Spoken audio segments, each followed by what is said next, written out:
Every trucker thinks it won't happen to me until it does. Tonight, we're talking about the uncomfortable but necessary steps to protect yourself and your loved ones in case you don't make it home. Nobody wants to talk about it, but we're going to do it. So stay tuned. Be right back. Paying too much for trucking insurance? What if you could save more by making one simple phone call and keep more profit? You could very well do just that with one simple call to Seabright Agency, 800-366-6466. Call now. Now here's a question that all owner-operators and small fleet owners should consider. What happens when you access the unrivaled advantages that are available through the ES Advantage program? We asked Jeff and Charley from Contractors Corner to share their thoughts on how they've been able to utilize the discounts and services that are a part of the ES Advantage. So we started looking for a way to save money on fuel. And we were turned on to the ES Advantage program for fuel first. And so we got a hold of Jeff Reese, and he ran us through that program. And man, we were starting to save. And then we started talking to them. Well, we saw their website, and we said, Jeff, what's this thing about insurance and accounting and Right. You lease trucks? What? Right. And that's the thing, is we only knew it as a fuel card. And when we started digging deeper, I mean, we ended up getting hooked up with an insurance provider, Seabright Agency, and they created an entire insurance program just for us and our people. And from that, we've learned that, now there's even more potential.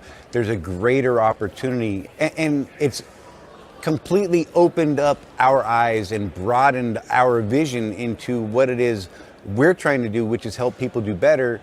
Wrapped with the ES community just makes that process so much easier. Now, if you're an owner-operator or small fleet owner and you would like to learn more about how you can drive savings to the bottom line of your business, the ES Advantage program has the discounts and services that deliver the kind of unrivaled advantages that are designed to help you improve your overall operation. Get connected with the ES Advantage today.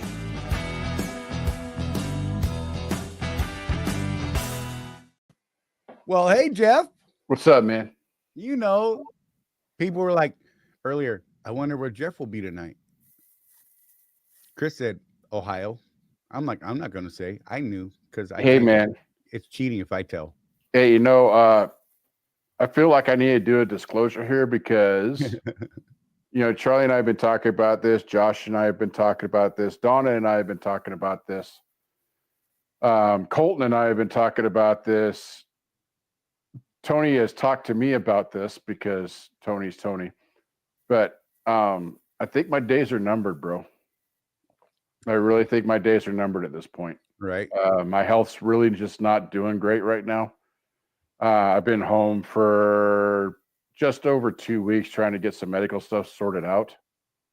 So yeah, I mean, and we had another guy on it wasn't in our group, but another guy on Swift Drivers was like, yeah, I just turned my truck in. My health is terrible. I just can't drive anymore. And boy, it's like it never rains, but it pours, bro. Right. There's a bunch of us that are super worried about our health right now. It's crazy, man. But, it's part of our reality. Let's be real, especially when you've been doing it, 20 plus years. I mean, look, Yep. we're getting long in the tooth, as they say. Well, and back in the day, I started this gig when I was just in my early 30s. I'm 52 now. And before you got something like the beaties, like I got, right. And I was drinking that BFK of Monster. Those of you that know what BFK stands for. Really unhealthy lifestyle, man. Right. Healthy. It doesn't have to be, but you don't think about that in your 30s. So that's where I'm at, guys. So make fun of me if you want. I'm still home. I don't care. Do it. Everybody, no, whatever. Engagement. Right? If you're watching this on the replay, don't forget to comment down below. Hey, and if you have any questions about what we're talking about tonight, or you have some input later, if you're watching the replay, drop those in the comments. Like seriously, engage in the comments, you guys. It helps us. It keeps that conversation going. Before we get into the serious stuff, let's do the hellos and all that, because I like saying hellos and I like seeing who comes in first. And it was Chris Hamilton today. And he was all excited because Nice. he was first today, because that some of these guys love to fight for it. And so Chris Hamilton, legit. Hey, it's a thing. It is a thing. You got to make that shirt. Yes. And then Jim Wall was second. He snuck in. I didn't even see him. So I totally thought Lisa snuck in right before him, and I didn't see Jim Wall. They were like a minute apart. But he's home now, so that's good. Lisa was third, and I'm glad to see all y'all. Let's see who else is in here. I know Jim, Donna. Hey, Donna. Craig, Sean. Good to see you. This is. I'm going to start that one. I'm going to come back, and we're going to start with that one. Matt Nissen, nice. Good to see you, dude. Dennis Lewis, glad to see you. Ismael. Where's them dogs? What? Where's the Oh, dog? they're outside, man. Oh, look at that. Well, you met my dogs when I got them. Yep. They're little mini schnauzers, so basically a rat terrier. And boy, do they think that they own the neighborhood. Yeah. It's weird how little dogs act, bro. They are rulers of the world until they aren't, which we can use as our segue. Yes. Right. So I'm going to go right back to Sean's comment, and I'm going to throw that up there. And the answer to your question, if I don't make it home, chances are the wife didn't either. So kid's going to have some stuff to sort out. Right. Yep. And look, Jeff, as well as I do, that's the reality for most people out here doing this. We take for granted that trucking is a very high risk profession. We went over last week on the statistics and all that stuff. And we're gonna retouch on that a little bit at the beginning of this, just to kind of put that point back into home. But if tragedy strikes, will your family be left scrambling? Sean right now just said flat out they're gonna have to try and figure it out, but we're going to talk about the financial security, the legal protection, and business succession planning, which is like big fancy words, right? Because real entrepreneurs plan ahead, right? So here's some of our industries. I can't talk today. I'm struggling. Migraine earlier. I'm drinking coffee now, trying to recoup from that migraine, hoping I don't get another one tonight, but whatever. But here are some real deal statistics and such, right? I'm going to throw this chart up there, Jeff. 850 truckers die on the job each year. Sudden medical emergencies, heart attacks, strokes happen more often than people realize. And trucking accidents often leave families financially and emotionally devastated. Families are left with unpaid truck loans, no access to the business accounts, and no plan for what happens next. So, well, Jeff, have you thought about what would happen if you couldn't come home? Does your family know your plan? And we asked that question to all of our viewers. And Jeff, I'm gonna let you chime in here, buddy. Yeah, I mean, so there is a reason why we've been talking about this last couple of weeks, folks. So both Charlie and I have been dealing with aging parents recently, and the financial stuff with all of that. What do we do? And it's a really uncomfortable conversation when you start talking about that stuff, but it's reality. There's that saying, none of us are getting out of this thing alive. Right. It's true. And yet we all know that. And we, sorry, daughter's home. Hey. So why don't we talk about it? So we thought we would. Let me deal with these dogs. Perfect timing, man. That was great. Dog's like, "Bark, bark, I'm gonna get them. I'm gonna get them all. I'm gonna get them. But yeah, so like Jeff said, both of us have been dealing with our own stuff, with our parents and things of that nature, and it kind of kicked us both in the nads, and we're kind of having to face those realities that just suck, right? And hey, Mike, good to see you, buddy.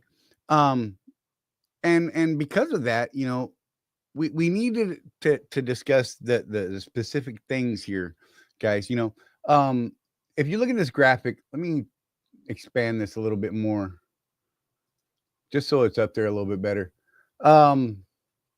Highway accidents account for a little over 70% of trucker fatalities, and about 50% of medical emergencies and those things, as far as injuries. Excuse me. Excuse me. 50% accounts for I can't even talk. Highway accidents account. I'm so scattered. It's great. Lisa, welcome back. Highway accidents account for about 50% of those injuries.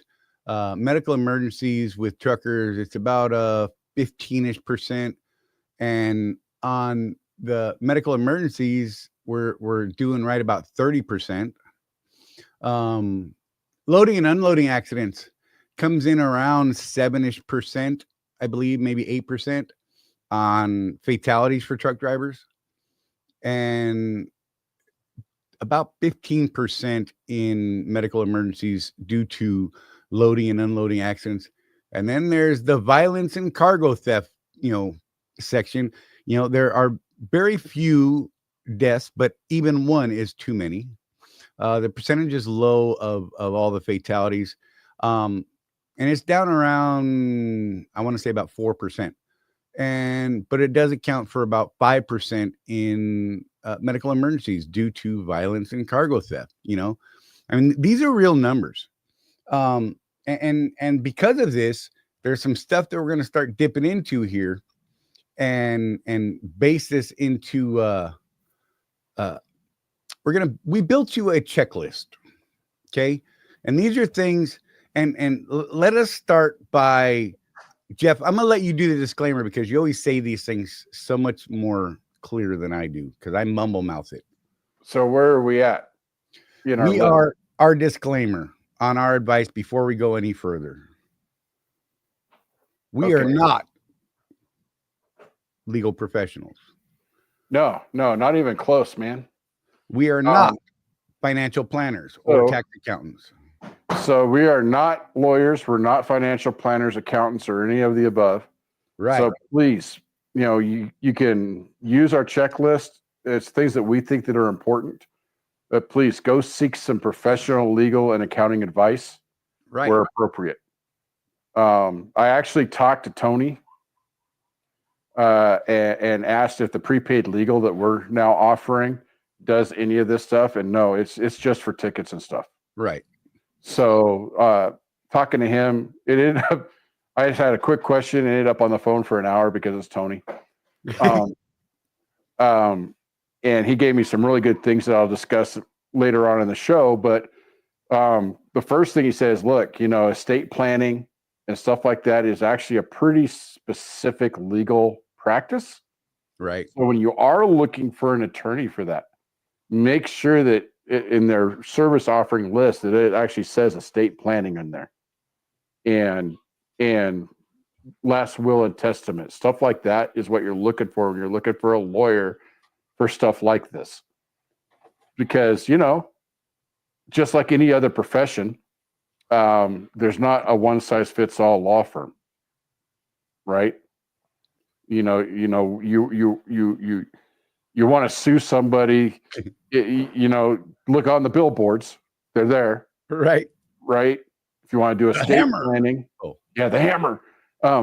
Estate planning, look for an estate planning lawyer. Dealing with my parents recently, Charlie, they had someone at church she just actually started her law practice, but that's what she's specializing in, is in estate planning. And so everything she does, her expertise, if you will, is that sort of law. And as you found out also in your trip to Oregon, Charlie, there's a lot of weird stuff Yeah, no doubt. in estate planning. You have to think about things that you don't think right now that you have to think about. So get that professional help. If you're at the point where you've got a little bit of wealth, right? Find a financial planner. I'm gonna put out there. Go hit Dave Ramsey's website for his. He's got a whole list of people that he endorses, and I've used that list before. Really great list of professionals that he endorses, and if you know who Dave Ramsey is, great guy. He teaches a certain method of wealth building that works. There's other people that teach other things, but the point is that I think his list is pretty good. Yep. One of the things in this, and especially in the financial planning, a lot of people don't know this because most of us aren't rich, right? But your average finance guy, he's going to put you in investments and stuff where he's not going to charge you very much up front, but he's going to take a commission every time he trades a stock for you. Right. So what do you think, Charlie, his motivation is? To buy and sell stocks on your behalf to get that commission. With Dave Ramsey's people, it's all up front. It's going to cost you $125 an hour, whatever it is. But this guy is not interested in commissions. He's interested in that flat fee. Right. So he wants to do a good job for you so you come back. That's how they do business. And I like that. Since we're talking about estate planning and stuff this week, Right. Look for those types of services. We're pretty specialized. We're not dummies, right, Charlie? But we are not I don't know. professional finance people. That's why we bring people like Colton on the show. Right. That's why we bring people like Tony on the show for the insurance, and Jeff on for the fuel. And we're really good at our trucking business. I can help you plan your whole life out as far as motivations go, but seek these professionals for these specific items that you need help with.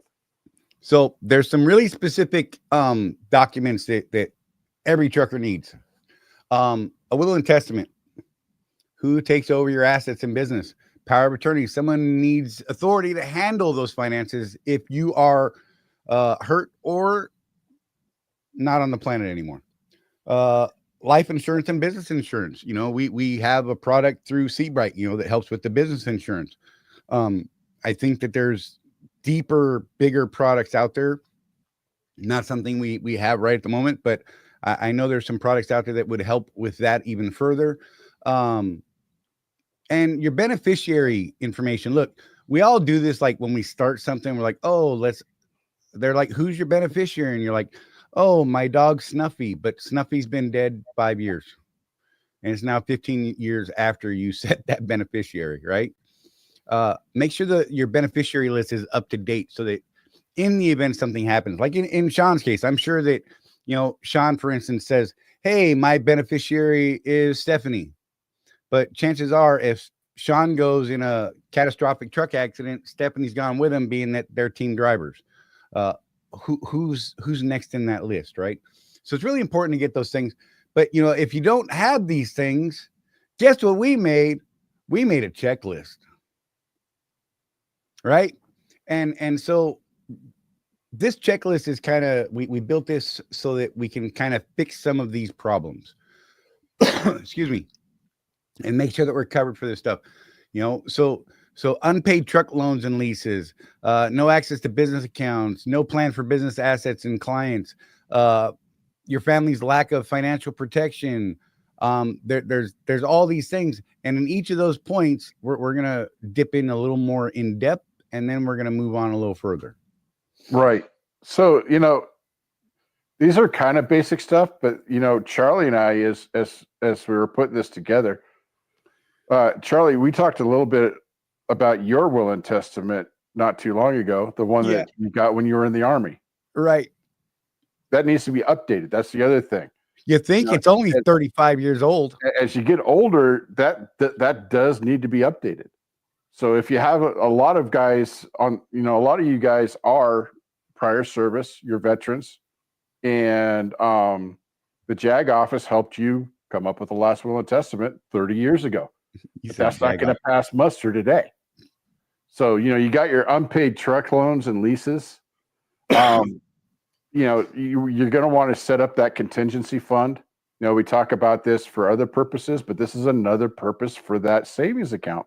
Right. Is so that your surviving loved ones aren't left holding the bag. Right. Business loans, insurance. Let's say that you have a small fleet. Right. And I'm talking to you, Rob. I know you're not listening, but I'm talking to you. If something were to happen to Rob, who owns a small fleet, who inherits that fleet? Right. Right. Does he have a named successor for that fleet, that or equipment, does the state those get customers? Or does the state get it? Lease buyout or transfer plan. This was actually really easy if you're leased through a mega carrier like Swift, Charlie. Right. I'm pretty sure that if something were to happen to me and I was at Swift and Donna could just call IEL and say, Jeff's dead. And Right. they would, okay. And Yeah. just wipe it out. I mean, it's a no-brainer for that. If you're working with a bank, though, I got news for you. Y'all think that the mega carriers are unfeeling bastages? Right. Banks are much, much worse. They want that money, yo. They want that money. One of the things that Tony brought up that I didn't even think about, a lot of you truckers, our community is horrendous for back taxes.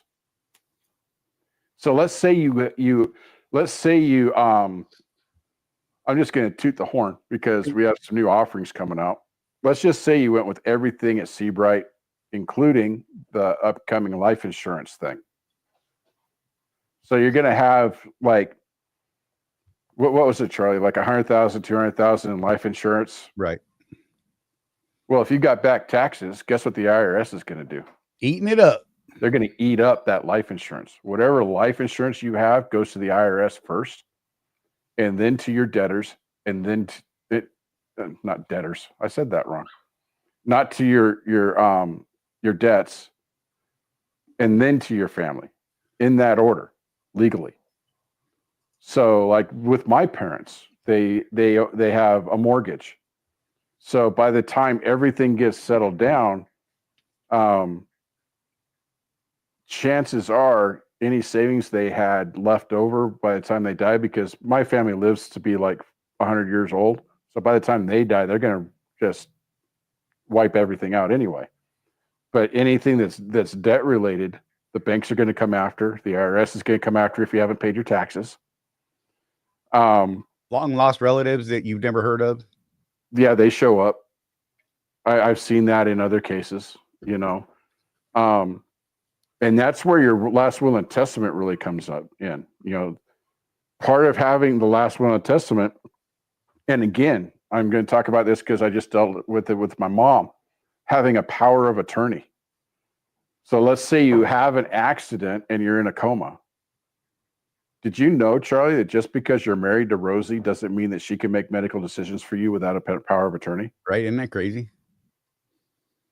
That is one thing that we have had forever and have updated and things like that is that power of attorney, because that's the one thing I adulted well at.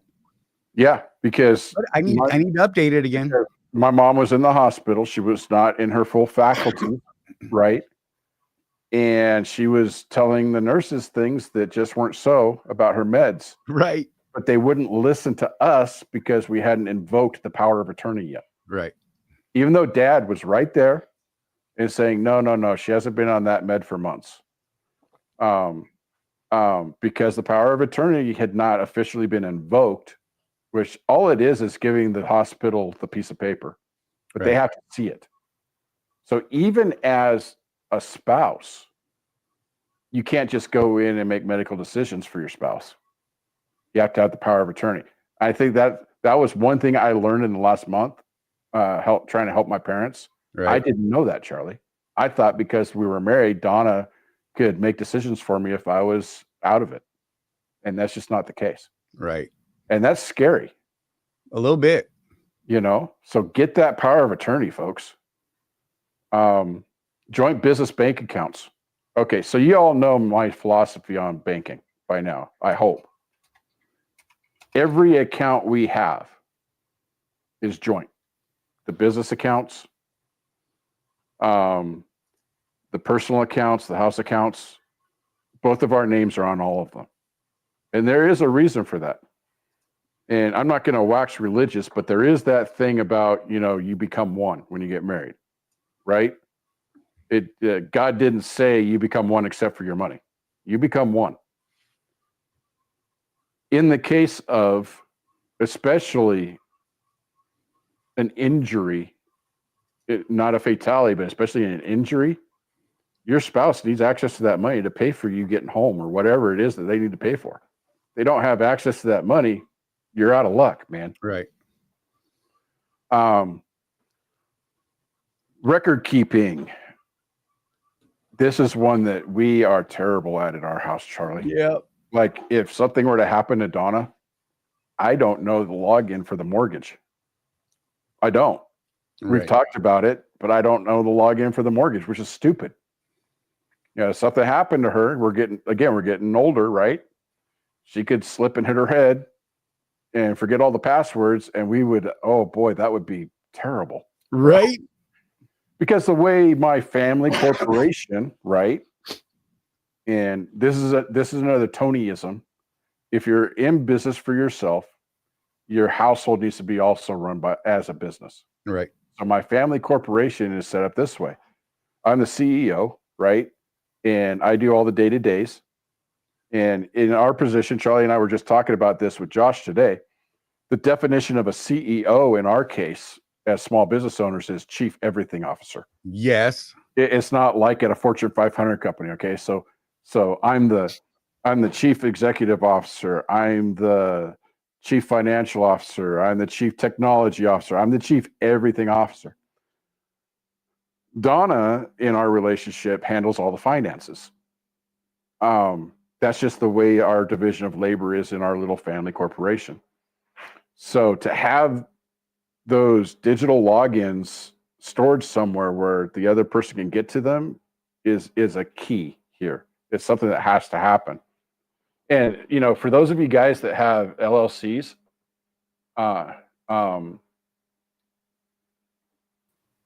you need to have your spouse on that LLC. I'm just going to put that out there. Even Charlie, in our LLC for Contractors Corner Consulting Group LLC, we have a succession plan built into the articles of incorporation. Right. Like if something were to happen to me, happen to you, if we just ended up falling out because we hate each other so much, right? It's all in the documentation, which is something that really impressed me with Colton, because he did our articles of incorporation. Right. I can tell you, I didn't get that from the 800-pound gorilla. Right. I got a straight LLC with me and Donna's name on it. No succession plan, no nothing. So be careful about that. When you guys get to the point to where you're forming an S corp, especially, which we still stand by the old $65,000 a year in profit or more before you want to do that, because there's really no tax benefit for anything less than that. But especially once you have your S corp, Charlie, you got to have that succession plan. Yep. Because there's taxes involved. So you have your last will and testament also for your business, right? Right. That's what we're talking about. You're having a succession plan for the business, having a last will and testament. Who gets that business if the primary business operator dies? We've talked about this a little bit before, Charlie. Really the plan for me is Donna would call you if something happened to me, and you would help her either liquidate the business, absolutely, or find other people to drive the trucks. Right. Right.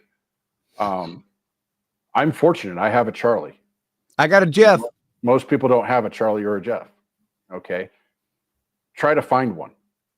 Someone that you trust that knows the business, another owner operator ideally, to help your your loved ones either liquidate or keep the business going. So, the sell-off strategy. If you have your own numbers, what's going to happen to your clients? Right. What are they going to do? They're relying on you, on your business, right? Have a plan for that. Life insurance. Oh, goodness gracious. I Try to get know it. life insurance when you've got diabetes. Right. Man, it's expensive. I can tell you that. You want enough life insurance to pay off all of your consumer debt, your house, your cars, everything. Because here's the thing. So I just did a Facebook thing the other day, and we were talking in one of the groups about how much money you can make as a truck driver. And I mentioned that my wife is what the kids call a trad wife. I know some people think that's derogatory. We don't, because that's her choice and she loves being a traditional wife. But I need enough money in life insurance to pay everything off because, she recently went to work about a year and a half ago teaching school, right? So she's doing her own thing again. But the fact is that if something were to happen to me and she lost my income, she needs a bubble. She needs a cushion so that she could go actually get her degree and be certified in what she's doing instead of just being, the part-time art teacher like she is now. That's something that you have to have. Financial education for your whole family. Good gracious, are we bad at that as a society? As a society, one of the most entertaining and sad jaywalks I've ever seen is when Jay would go around and ask people about finances. Right. We are as a whole such a financially uneducated, ignorant society. Yeah. We've built our entire economy based on debt, which is very unwise. What about your family economy, though? Are you teaching your kids the actual value of a dollar? Are you teaching your kids how to save? And that's going to help when you pass away. That, to me, Charlie, that's kind of part of your legacy, right? It's so key. And of course, getting back to the estate planning, get yourself a good attorney and financial advisor for that. Right. You won't be disappointed if you do. You might be able to do it yourself. I don't know. But I tend to lean on people that are actual financial people. I lean a lot on Colton. I get raspberries from certain people. Bear Hunter. Well, you're friends with Colton. Well, it's because we live down the street. In comparison, so I do have a good relationship with Colton, and to the point where I can give him a call and ask him questions about business on the fly and stuff like that. Find yourself someone like that. One of the things, Charlie, they say is that your income, your wealth, should be about the average of your 10 closest friends. Right. So if you find yourself poor, and I know it sounds woo-woo and weird, if you're not making the money that you think you should be making, get richer friends. And it is kind of weird. We were talking about a year ago, remember, Charlie, when we started Road Warrior Entrepreneurs, we made the shift. Just from that one shift in thinking, we started seeing opportunities all around us. Left and right. Now, a lot of them we can't do anything about, but we see them. Right. And just because we see them, we have this stupid optimism where, Trump, Harris, I don't care. I'm going to do my thing regardless of what the election does, right? So we have kind of this almost naive optimism about our personal economy, whatever the economy at large does. And that's because of the mindset shift. So Charlie, I kind of know the answer to this. How many of these protections have you set up? Not enough. And what's stopping you, bud? It's flat out. I just didn't think about it. Just like everyone else that's probably sitting here, or the majority of people that are sitting here talking with us, listening to us, talk. It really is just, it's not something you want to talk about, right? That's the hardest adulting I can think of, is this part of it, and I have tried to teach members of the family how to handle some of the business stuff, right? You can lead a horse to water, right? And yes, you can. You're right. Donna's right there, by the way. Yeah. Can't make him drink anyhow. Or you drown him if you push too hard. Anyhow. But I believe, and here's the problem. I don't know for certain that they know how to access all the important stuff. Mm-hmm. Right. So that's actually something that I'm going to start working on. I'm not going to get it done today or tomorrow or this week, even probably. Right.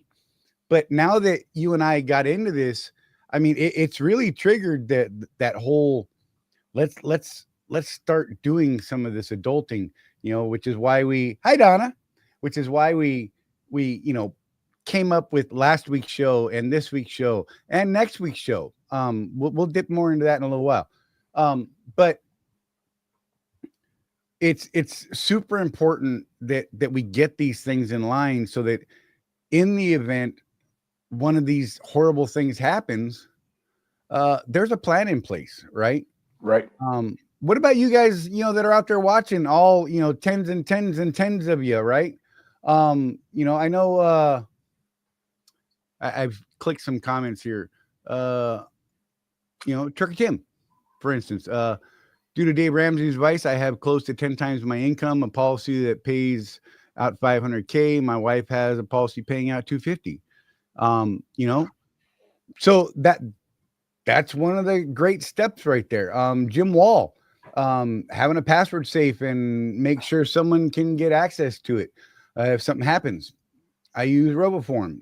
Well, there's something right there. RoboForm, it said. Yeah. Sean, I'm going to come to yours. How much do you recommend as a contingency fund lease driver through Omega? So this is one of those things that Jeff and I love to say, it depends. We're all going to be different here. I mean, I could give you a number, but who knows if it's actually going to help you, if it's going to meet your requirements, right? So, I mean, this is something that really should be discussed with someone who's a lot smarter than I am in the Jeff's doing a thing. But someone who's a lot smarter in the financial planning and estate planning, right? So I can't give you an answer, Sean. I would love to give you an answer, but I'm not sure that the answer I give you is going to meet your needs, right? That's why we started out talking about that. We're not the financial professionals. We're not the legal professionals. We're, a couple of truck driving business owners, entrepreneurs that have been doing this, about 20 years apiece. And we've run into things. We've talked to people that, we've seen some of these horrible stories where nobody knows what to do. Their driver, we're going to call it, right? The business owner, the person running the breadwinner, whatever you want to call them, is involved in a fatality that takes their lives. And the family has no idea what to do. And they think, oh, maybe Swift will help me. Maybe not likely. Swift will help me. Let's get the spouse's opinion on this. There you go. Hi, Donna. I just actually had a different comment. We learned the hard way after my stepdad died that if nobody knows where the will is, you're tough out of luck, because most people don't file it with the county, because then it becomes public record. Right. And there might be stuff in there that you don't really want public. So unless you have a copy of the will, you know where it is, and your family knows where it is, like probably multiple people would be good. As far as the government knows, you don't have one. Exactly. Yeah. And then the state steps in and they take it all. And they're like, well, maybe we'll give a little to you, maybe a little to you. Going to Mike right here. Mike had when his mother-in-law's house, he said his mother-in-law's house is in probate because their lawyer did a bad job on her husband's will. And his dad had a power of attorney and had to sign the DNR, right?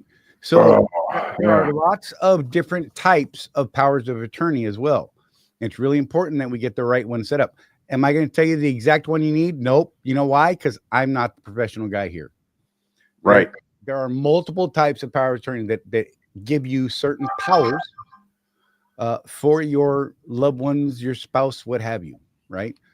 So one of the things too that Tony brought up was repatriation of the body. Right. Talk about something you don't want to think about. But let's say that I had an accident in Florida. How am I getting back home to get so my family can do the whole say goodbye thing? There's expenses involved in that. Well, keep this then. Okay. Yeah, there's a lot of expenses. Like even cremation is, thousands of dollars. And if you want to be buried somewhere, that's thousands and thousands. It's not cheap. Just having the body sent to the funeral home, it's expensive.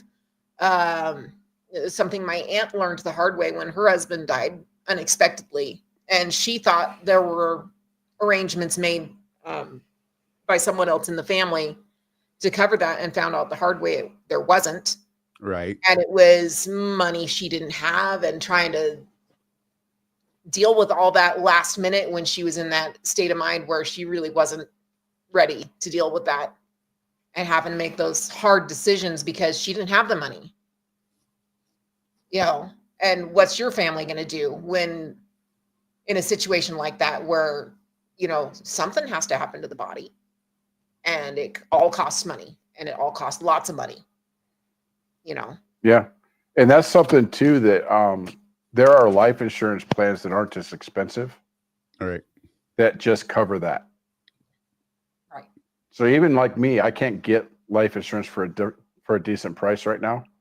I can at least get something that would make it so that it's not a burden on the family to get me in the ground. Right. I mean, think about this, one of our people that's getting involved in the opportunity that we will probably make public soon with our insurance stuff. He used to sell life insurance to drug dealers in the hoodie hood. Right.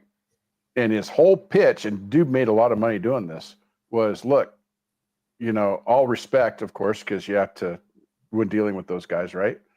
All respect, you have a really dangerous occupation. Do you really want to add the burden of a funeral cost to your mama? Right. And these guys would be like, hey, you're right. And we're talking about $25, $30 a month policies. And he would go to the hood every month and then collect the cash because that, drug dealers. It's a thing, even the people that Charlie, most people would say, oh, drug dealers, bad dudes. Right. They care about their mamas. And when you put it to them that way, they're like, yeah, you're right, dude. What's that cost?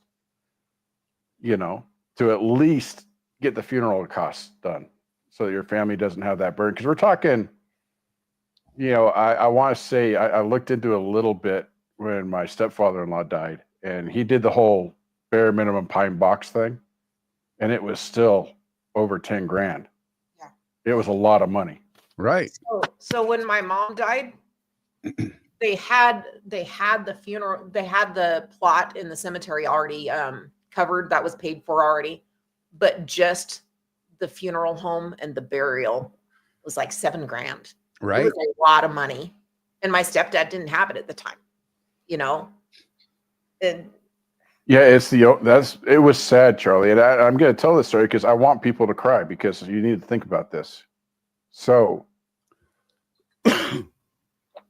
here's this dude, 21-year Navy veteran, no money, asking me if I can help. and we didn't have any money. All right. You know, and that's what we're talking about, folks. Talking about your family. We're talking about your loved ones. And, it's 2025. So, it's, even if you're not married, you have loved ones. And so you have this business. Which one of those loved ones would you like to have your business? Right. Which one of those loved ones is probably going to take care of you? You need to take care of them so you're not a burden. What else we got up here? We're getting dark. Let's get a little lighter. Right. Well, look, if you're an owner operator, does someone know how to handle your business? Just to kind of recap a little bit. If you lease or finance, what happens to your truck loan or your company contract? Will your family be forced to sell everything just to cover the expenses, which is absolutely a thing. Seen that one happen before. So, take some steps to secure your trucking business, right? Have a clear plan for what happens to your truck and your business assets. Assign someone that you trust to manage or sell your equipment if that's what has to happen, right? Keep your records organized, your contract, bank accounts, trucking authority, if that's what you're doing, all of that type of stuff, and communicate. This is a hard one. Communicate your wishes with your family so there are no surprises. Mm-hmm. That's a hard one to do. Like anytime I talk about, me leaving the planet with my daughter, it turns into a eye-drenching, face-soaking episode, right? Well, sure. And I get it because she doesn't want to talk about this. Neither do I. And then, of course, it triggers me because I'm a sympathy crier. It's a thing. Look, nobody wants to see that. Okay.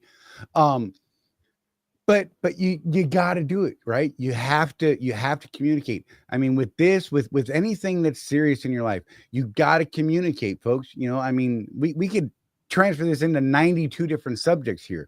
You've got to communicate with the people that you love, so that they know how to handle things in the event of, if something happened today, who would take over your trucking business and would they know what to do, guys?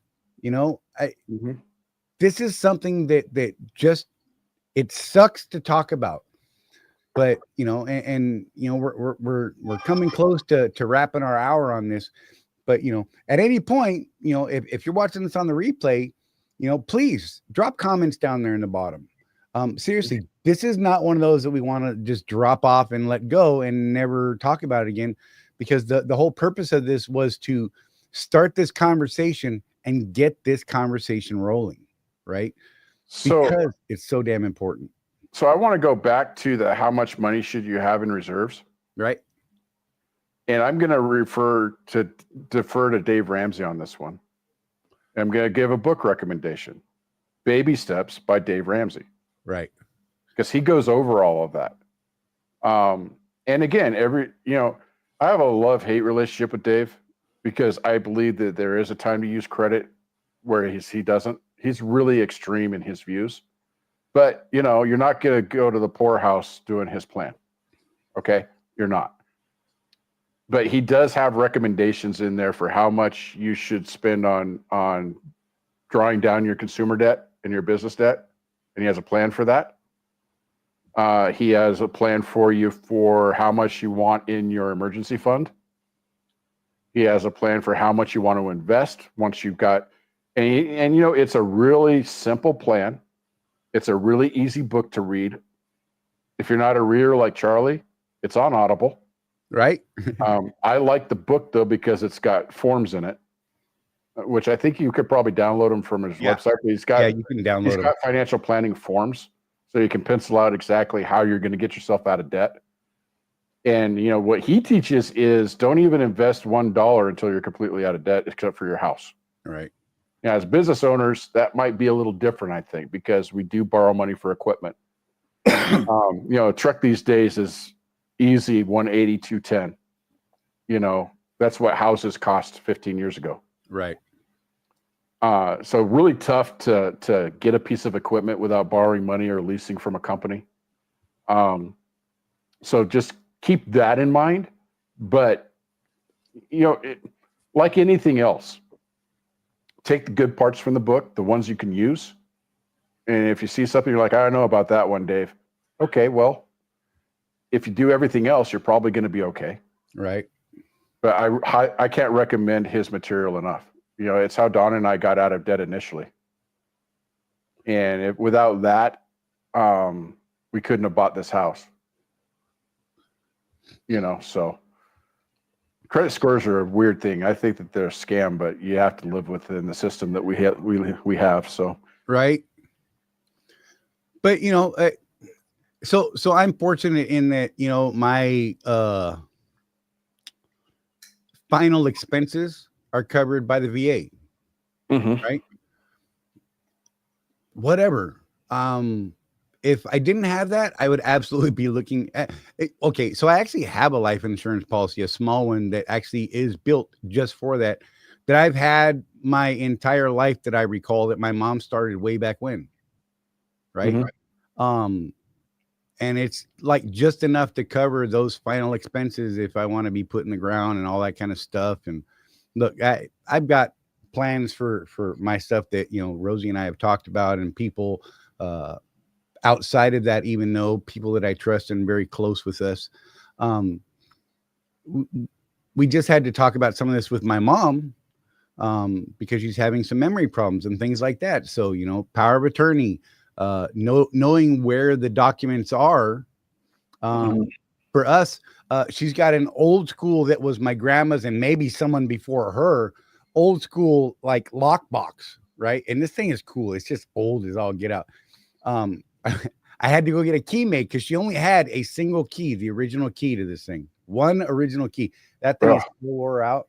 And while I'm in Astoria, I couldn't go to a big box store to get the key made, right?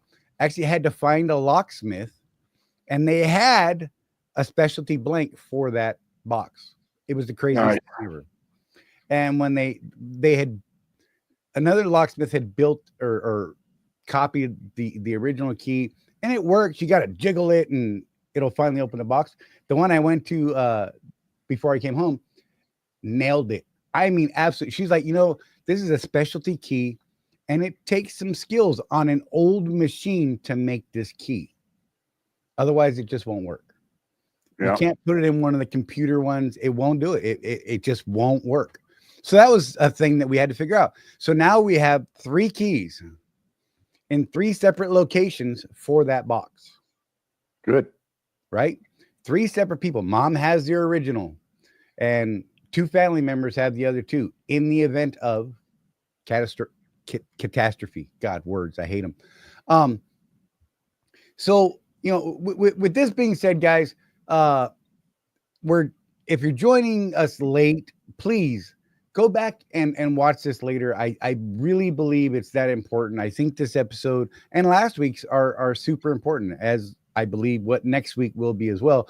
Again, we're going to talk about that closer to the end of the show, what we're talking about next week. But I want to tell you, what's that? We want to put the web address up for the for the form. We have a form you can grab. I'm going to throw it up over here in the YouTube chat so it's clickable. You can go right there to that link. I'll put it up on the screen for you as well. It is www.rwedrive.com/legal. And you'll find the checklist that we created for this show and for our people. Feel free to pop over there and download the form. If you have any problems with it, reach out to me or Jeff, and we'll figure out what's wrong. We honestly didn't have a full time to test it all. We literally put that page together like minutes before the show. Yeah, I was done putting up the website right about 5 minutes before the show. So if there's problems with it, please let us know. Yeah, definitely let us know, and we will figure out a way to get it to you. Let us know down in the comments after the show if you have any problems with that, and we'll do our best to figure out a way to get it right. But I think this little checklist is a pretty good idea. There was a lot of thought and research put into behind this thing. You know, again, it's not a definitive guide, guys. You know, we're not professionals in this area. Definitely seek professional advice for this stuff, because it's that important that, maybe it's not best just to listen to the truckers on the screen today, right? It's definitely a thing. But definitely check it out. Let us know if you get it, if you like it. If you don't get it, let us know that too. But at Road Warrior Entrepreneurs, we teach our entrepreneurs how to build not just a business, but a legacy. That's one of the things that we're really focusing on. If you want to make sure your trucking business and family are protected, join us at rwdrive.com. Let's build something, build a strong future together, right? With that being said, we'll be right back. Check it out. I got a thing that I like to do every week now, and it's just fun because I can't help myself. You're either running your business like an owner or like an employee. And if you're stuck in that employee mindset, you're leaving money on the table. Company drivers wait for direction. Business owners create opportunities. Company drivers chase miles and just drive. Business owners chase profits and know their numbers. Want to run a real business? Start tracking your numbers. Know your cost per mile and start saying no to bad loads. Drop "I run a business" in the comments if you're done thinking like an employee. If you want to take this mindset shift further, join the Road Warrior Entrepreneurs community at www.rwedrive.com, where we have profit boosting strategies, coaching calls, and real road warriors winning together.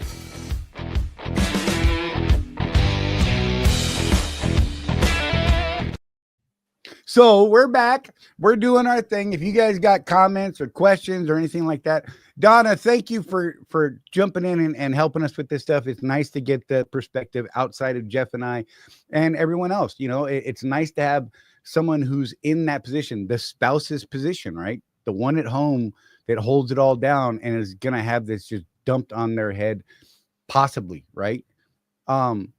It's not all about doom and gloom, guys. It really is about trying to set people up for the future in the event of. Right. I mean, one of the things that I believe is that, those of you that are parents will understand this.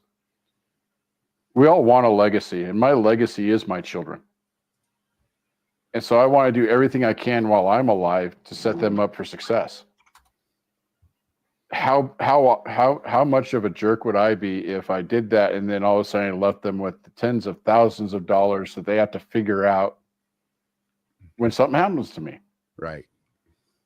Donna and I are always talking about that I want to go first because I don't want to live without her, and she wants to go first because she doesn't want to live without me.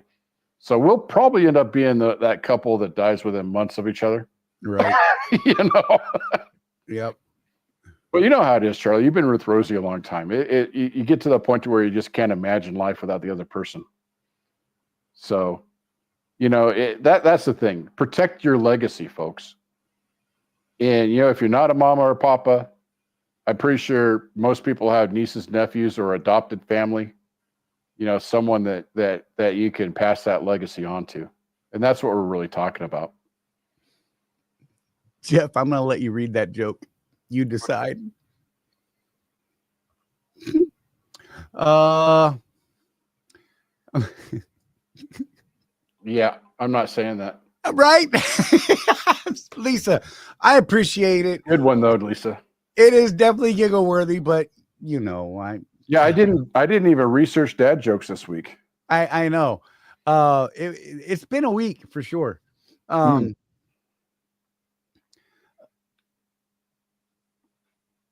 I'm going to put up Tim's thing here. It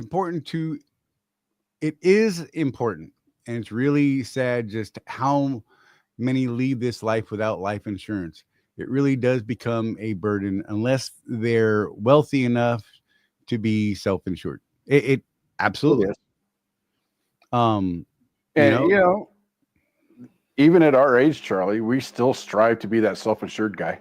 Right. Maybe it happens, maybe it doesn't, but we work towards that. That's kind of, you ready? I'm going to offend half the people again. Isn't that the American dream? Right. That pursuit of excellence, right?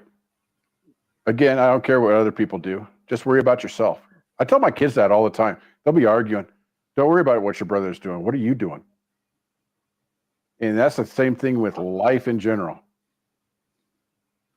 you know, I just keep on going, doing what I do. I keep going back to Lisa's joke. Of course, my eyes are just drawn to it, man. Excuse me. But yeah, if there's anything you guys want to dive into specifically, whether it's on this topic or something else, Sean has a question about the logo, Jeff. Which logo? This one here or the other one? I believe it's, yeah, I don't know. Good answer. Question. I talk words, whatever, failure. You know, there's two. There's the one that Donna did that's our cool one. And then there's the one that we had done that's the more professional one. You talking about the basic graphics, Sean? Or the one with me driving the truck and okay, I almost said the B word. Charley riding B. Oh my gosh. Well, you know, my wife made it, so it makes sense that she would put me in the driver's seat, right? That's fine. I don't mind. You are the CEO of Contractors Corner Consulting Group, Jeff. It's and I'm so happy about that right now. Here, let me put it up on the screen because I believe he's talking about. Here, I can share that screen just to make sure we know what you're talking about. Screen share screen.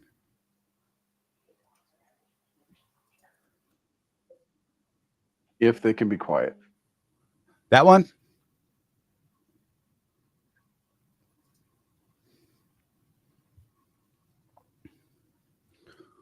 The one I just put up there is actually not a good, clean copy. It's a very tiny version of it. So, yeah, but we can get you one if that's. Just let us know which one you're talking about. Yeah, if that's the one you're talking about, Sean. Just yeah, tell us and we'll figure it out.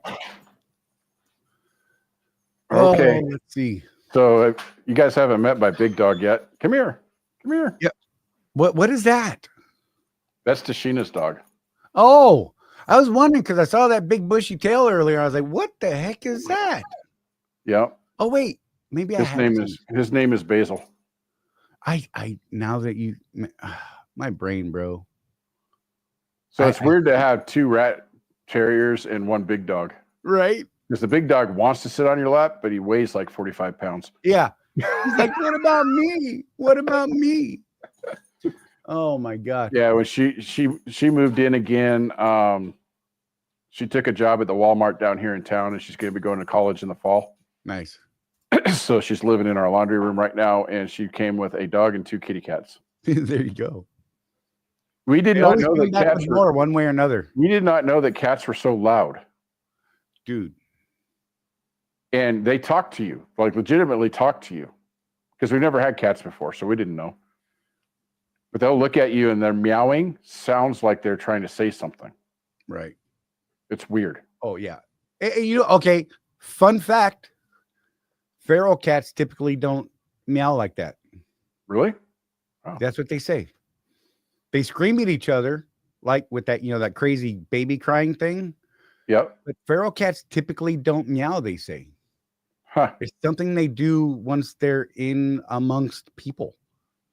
I think they're evil connivers. I'm just saying they want to eat your guts. I'm going to say that. I don't care what anybody says. Cats are indiscriminate. Well, it took me 3 months to get the cats to where they would let me touch them. Right. Well, Tashina's into the rescue animal thing. Right. So one of her cats they found in a box behind a shed or something. So small that he probably should have still been with mama. Right. So he has some real trust issues, that one. Yeah, that's funny. So I think Sean's talking about the one right. Yeah, the one at the end of that video. That is that basic one. We have it in either black or white, Sean. Reach out to Jeff. I think he could probably send you those files a little easier than I can because I'm dumb when it comes to our drive and I can never find it. Oh man. So part of the reason it took so long to get the website up, folks, is that Charley couldn't get me the file in an easy way. Right. Whatever. And then we finally figured out that it was sitting in Canva, which we have the ability to share it directly from Canva. But we didn't know that until like an hour and 10 minutes ago. Right. It's weird. Technology is wonderful, but you have to know how to use it, right? Right. I don't even understand what's happening. It's weird. Wow. Something weird is going on with the show. Yeah. You see that? Yep. Funny. But whatever. If you're here, cool. If you're not and you're watching replay, cool too. I warned you, Charlie, this topic. I know. We knew the numbers were going to be low, bro. We knew it. Nobody wants to listen to this, and I get it. I think it's important though that, you know, maybe they'll come back later and go, you know, maybe these guys are right. I just really believe it's. Hey, you know, I should have done it earlier in the show, but we know of an opportunity if for anybody that's in Memphis. That's a team, a solid team. So what we're really looking for is husband and wife, if we can find one, but at least two guys that like each other would be great. But it's a Monday through Friday gig with Panther doing medical sciences. So it pays a little bit more than what I'm making over there. And it's just a straight, you start Monday morning early and you're done by Friday afternoon and you go home for the weekend. Right. So you have to live within 100 miles of Memphis is what's preferred. It's because you just get to go home on Friday. And it pays pretty good. I don't feel comfortable saying how much exactly it pays live on the air, but it's a living. I could tell you that. What's going on is that I know of a team that's retiring off of that dedicated run, and the owner of the truck needs someone to run that truck. And it would be a contractor situation, so a 1099, without having to own any equipment. Right.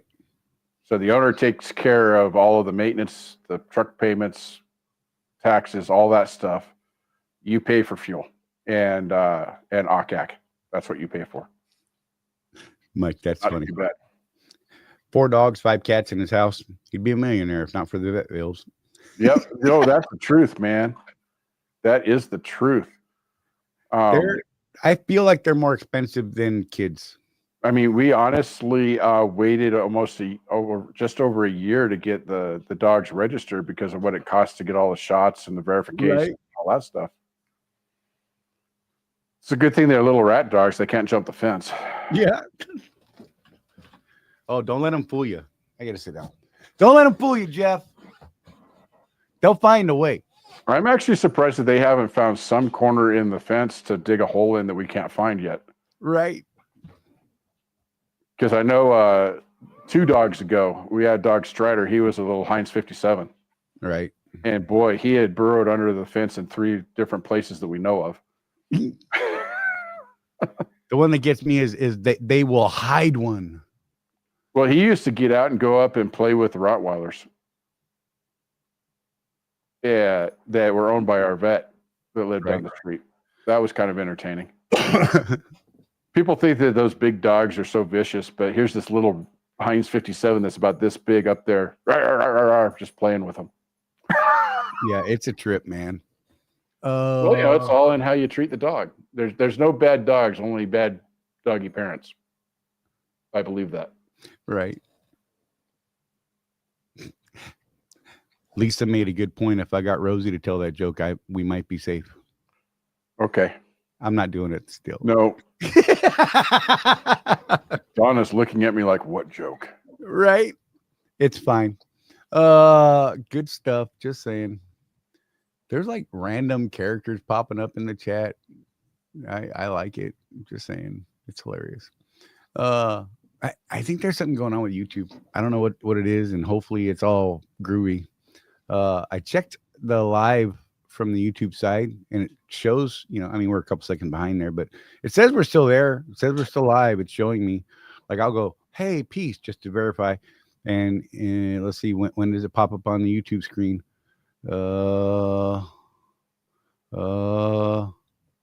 There's my peace sign. So that's the delay. Beyond that, I don't know. It's weird. Like, people are in and out. They're gone. There's weird stuff popping up on the screen. It's kind of interesting. Technical Tuesday. We're back to Tuesdays. So there you go. I got to make that go away from my screen. It's very so Tim, he's wanting to get on the Bush Beans. He said it's been on the list since 2020.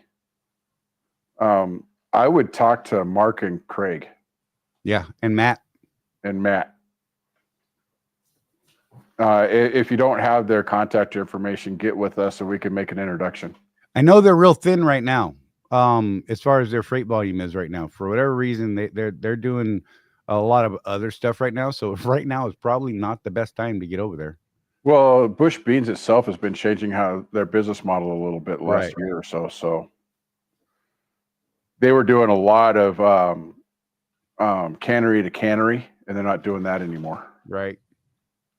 So Yeah, they actually made a smart move, which I believe was a smart move. They retooled each of their facilities to make the products at each end, so that they don't have to move it from Tennessee to Wisconsin or whatever. You know what I mean?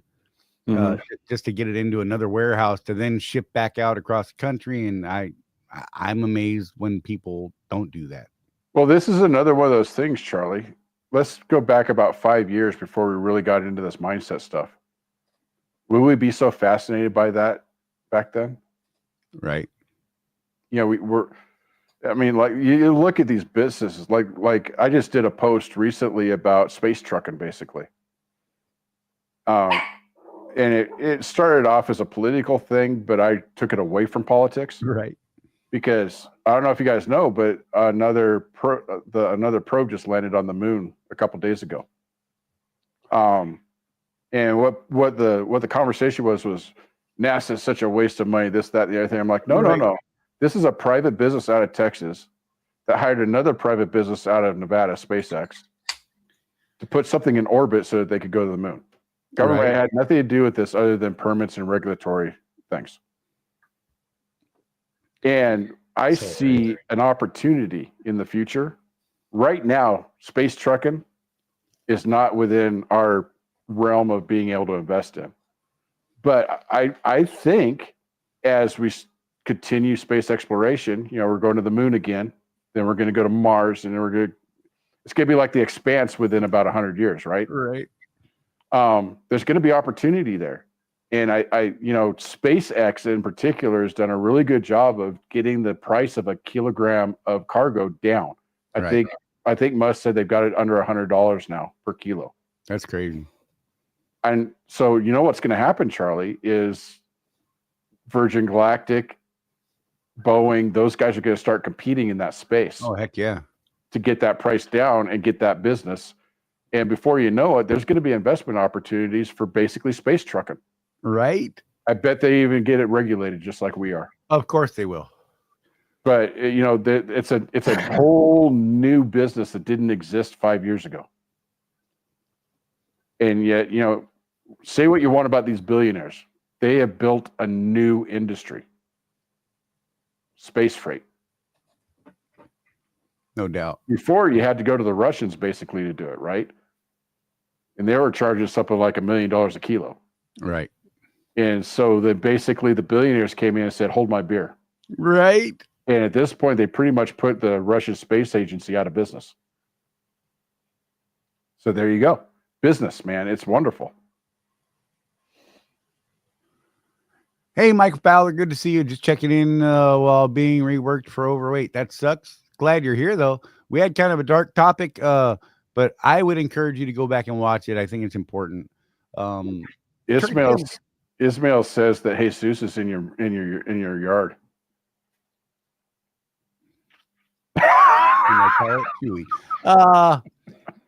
Tim said, really? Because the driver was bragging on the freight volume. Yeah, Tim, I would seriously reach out to Matt, Craig, and Mark Olinger on the Bush stuff. Those guys are super deep, informed, smarty guys there on that account. They can give you some real deal info. Seriously, definitely reach out to them and get some. Now, keep in mind that they run heavy, but Mark is still doing just under 8 miles per gallon in his truck. Nice. So talk to him about how to run that account if you go over there. Yeah. Craig is real big on fuel mileage. Matt, I think, is.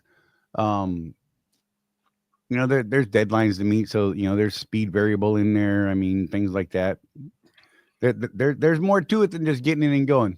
So make Yep. sure you reach out to those guys, Tim. I think that you'll find them extremely insightful in this one.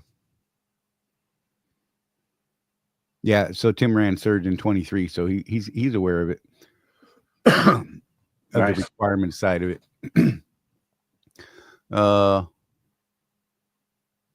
Yeah, Mike, that sucks. He said today in the wind he was down to 6.5 miles per gallon. Yeah, indeed. Jeff and I, it was a couple weeks ago when he was on his way home, man. We were talking about his fuel mileage, and it was just killing him, man. Yeah, I had a fill up that was under 6 Yeah, on fuel gauges. So yeah, that hurt. Yeah, so Tim, shoot Craig a PM, man, and you know, swap numbers and stuff. But I'll say this, you know, I normally don't speed up, but this was Costco DC delivery, live unload. So yeah, I was doing 70 a good portion of that, trying to get there because I knew the weather was going to hit me in Wyoming. Right. And I did end up being late, but they took me anyway. I was amazed. Right. So you know the difference between like Swift and Panther, right? ArcBest is the parent company. So at Swift, you know what would have happened, Charlie? Yeah. I would have ended up dropping that trailer at the terminal and going home because they would have given an appointment time for 2 weeks later. Right. Not at ArcBest, not on a brokered load. Yeah, I had a day this week where I had to run 70 to get back in time. Mm-hmm. Squeaked in with like 10 minutes.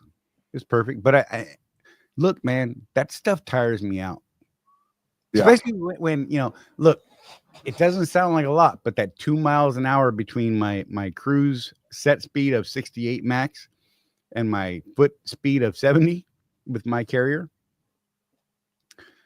is the difference over the course of that 9-hour drive back of whether or not I made it on time. Right. So to get that, to be there on time, I did the foot thing, and man, I hate holding that pedal on the floor the whole day. It wears me out, dude. And you know what? I realized it doesn't just make me more mentally tired, but physically tired. It makes my freaking hip hurt. Yeah. I was like, what is this pain today? I just hadn't noticed it before. Yeah. Yeah. So Chris, so you missed the first part of the show then. So my health is not great right now. I'm dealing with some stuff. So I think that my driving career might be coming to an end sooner than I want it to. But hopefully the talking to the doctors this week and getting some new stuff will at least prolong it a little bit, if that makes sense. So yeah, it's tough. Getting old sucks, dude. Mike said, thanks, Jeff, for the Costco PTSD, bro. Hey, maybe that's what happened to me, Charlie. It was the Costco PTSD. Right. Oh, I don't miss Costco. Oh, man. So, yeah, I was at like 68 or 78,000 pounds gross driving across Wyoming at 70 miles an hour. So figure out what that did to my fuel mileage. Yeah. Oh. The ups, the downs, and mostly downs in the fuel mileage. So, Hey, Jeff, did you notice that I was more focused on the screen today, even though I was reading notes? No, but good job. I did. I think it. Look, so a lot of times, you know, I have 3 monitors. I have one to my left. I have one in the center that I usually put the show on so I can see, you know, the chat and all that stuff. And I have one on the right that actually is the YouTube chat because I like the YouTube chat over there. And so I can post links there that actually, you know, show up as links. If I do it here through our studio software, it doesn't post the links that are clickable. So so I split it. I split my center screen, Jeff. Oh. And I put the notes on the left, which was right below the camera. Nice. I was trying to figure out how to do it. I guess technically I have 3 screens because, you know, I got that ultra wide monitor that I split into 2 for the show. And then I've got my tablet that everything's running off of. So I guess I've got 3 screens. I never even thought about using it that way. Well, because like last week, you know, I noticed, you know, rewatching bits and pieces of it, that I'm looking at my notes and it looks like I'm talking to someone else, like I am right now, right? I'm looking at my other Right. screen. I'm looking at my Facebook page and I'm like, this is weird, but okay. But so it doesn't look like I'm actually talking to our audience and you. So yeah. And Chris said, let him know if there's anything you can do to help, man. So again, that's our community, guys. We step up, we step in, and we help out where we can, guys. And that's why we love you guys so much. And I hope that that's part of what brings you guys here every week.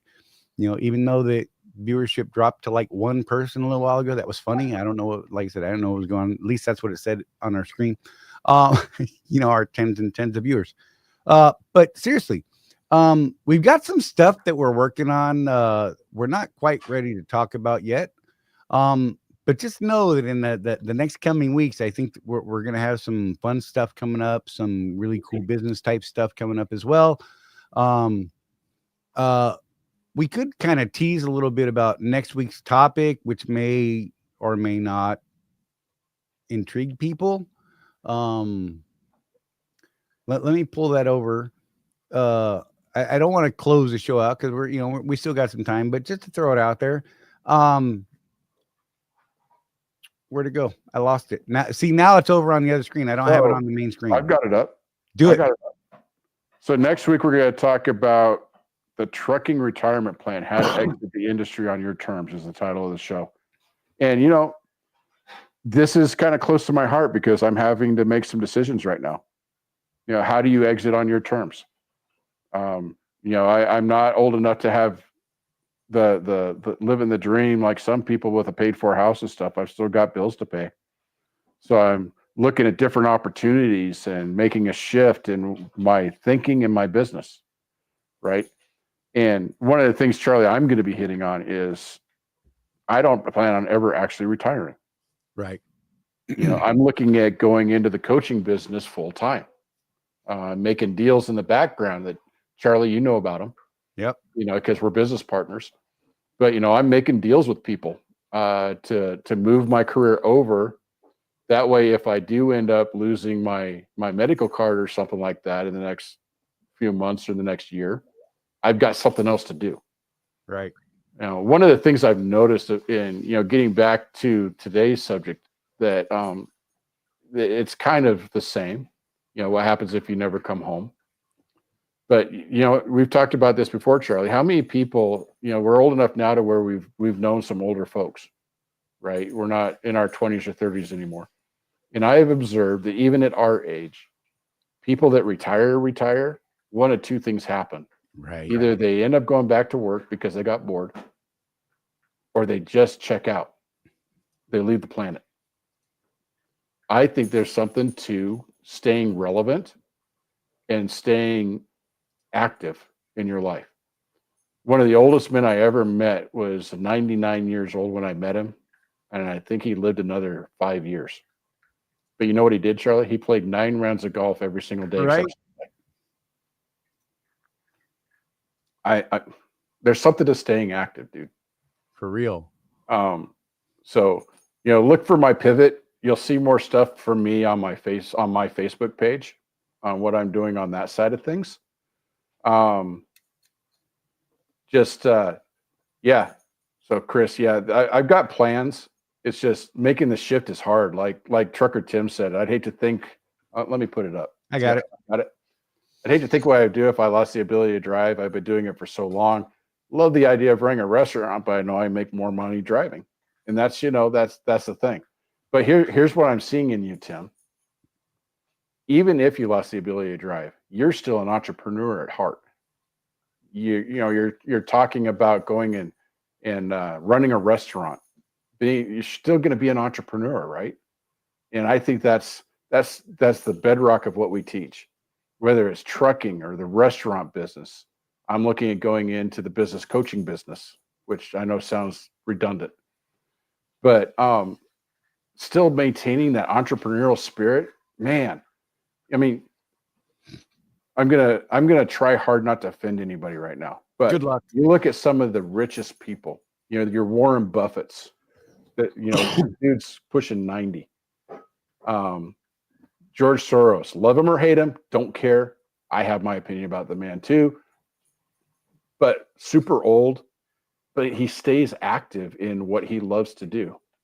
I think there's something to that. There's that entrepreneurial spirit these guys have, and they live well into their 90s. Some of them push over 100. And, Warren Buffett, especially, I think that guy's just going to like check out while he's doing a spreadsheet or something. One of my favorite people in the coaching industry. He never thought of himself as a coach, by the way. Man, now I'm having a senior moment. 7 Habits of Highly Effective People. Stephen R. Covey. He lived to be in his 80s and really just taught and up until that point. And he died of a heart attack while he was mountain biking with his grandkids. Right. What a way to go, man. What a way to go. No doubt. He was still fit enough, vibrant enough to go mountain biking. Okay. I know some people fixate on the heart attack part, but he died spending time with his family. And he was an entrepreneur his entire life. Right. He wrote the best-selling leadership book of all time. At last count, it was almost 60 million copies sold worldwide. Right. Terrible lecturer, by the way. He was not good on stage. But so Mike Anderson said his buddy JD, the 4 million mile dude. I can't say boy. Calling someone boy is weird. I don't know, especially someone that's got 4 million miles. But anyhow, left trucking to become a recruiter for Swift. He didn't leave trucking. He left truck driving. He's still in trucking. He's still in the industry that he knows and loves, I believe. And I can't think of a better recruiter than someone that drove 4 million miles. Okay. Dude, talk about real deal info. Yeah. How did you do that, man? That's impressive. I'm still trying to hit my 2. I don't think I'm going to make it. I don't drive enough miles every year. Whatever. You and your part-time job. Right. I get it. Chris says we need to all chip in and buy Jeff a throne instead of the chair you're sitting in, Jeff. I already look at your chair as the throne. So I'm just saying, because I envision, look, one of your loyal subjects has walked up to pay homage. Hey, man, you can't be royalty without a lapdog. Okay.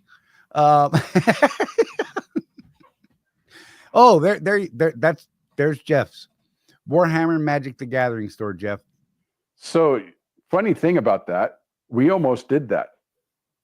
I don't know if we were this involved with things, Charlie, at the time. I did all the research. I was even looking at properties for the store lease and everything. Right. And you know how I get these weird feelings? I talk to you about it all the time, Charlie. I just got this really just don't do that. You know what happened about 6 months after we were trying to do that? COVID. Right. Good. Could you imagine had you dropped that and started that right at that moment? Right. Oh, good Lord. That would have been devastating. Because it was right when the 16 was at end of lease. And we were like, hey, now's the time to do it if we're going to do it. Man, I even had the name of the store. It was After School Games. Nice. And I was going to put it next to a high school. And the kids could come in and do their homework and play games. I thought it would be great. But, when you get those, we talk about this sometimes, you get those weird feelings in the back of your mind, Charlie. Right. You should probably listen to them from time to time. Oh, no, I agree. I mean, those little voices have saved me more times than not. Oh, I'm slouching. I mean, there was one time, and this one's really woo-woo, Charlie. I was driving I-15 south, and I would normally fuel this was before we did the ES card thing. Right. I would normally fuel at the terminal in West Valley because it had the cheapest fuel all the way down to frickin' California, right? Little thing in the back of my head. Nope, don't. You should go to the Loves. And I did. I didn't know why. Actually, it was the 1.9. Right. Went to the 1.9, fueled up. I get to the terminal. That was the day they had that earthquake. Oh. Pumps were down for like a month. That sucks. I don't know if you guys remember that, but it actually cracked where you go into the fuel pumps. You look to the left there where the wall is separating the maintenance bays from the fuel pumps. It was cracked from foundation to ceiling. That's nuts. Weird stuff, man. I grew up with earthquakes. I don't like them. They freak me out, man. But yeah, I mean, call it what you want. You know, I'm a religious guy, so you know what I would say about it. But you know, people listen to that little voice. You know.